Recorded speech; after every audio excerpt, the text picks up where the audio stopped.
végigvenni. Elég komoly a járgány, azt kell mondjam. Ó, még egy buszt is megelőztünk. Jó, és ide kellett elméletileg jönnünk.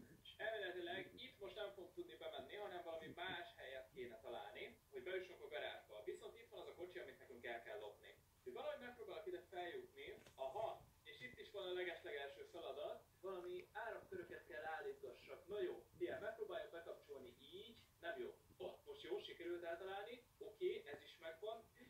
Ajaj, ezt elrontottam. No, és ilyenkor előről kell kezdeni, nem már. Én megvan, hogy elrontjuk el. Let's go. Oké, ki is írt a garázs. Konkrétan most akkor visszamegyek az autóba. Ez valamilyen kis rovarírtós cucc. És itt is van a ruhám, amit én most fel fogok venni, mint egy álca. Így senki nem is...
Hogy ha látom, hogy csinálod a feladatokat.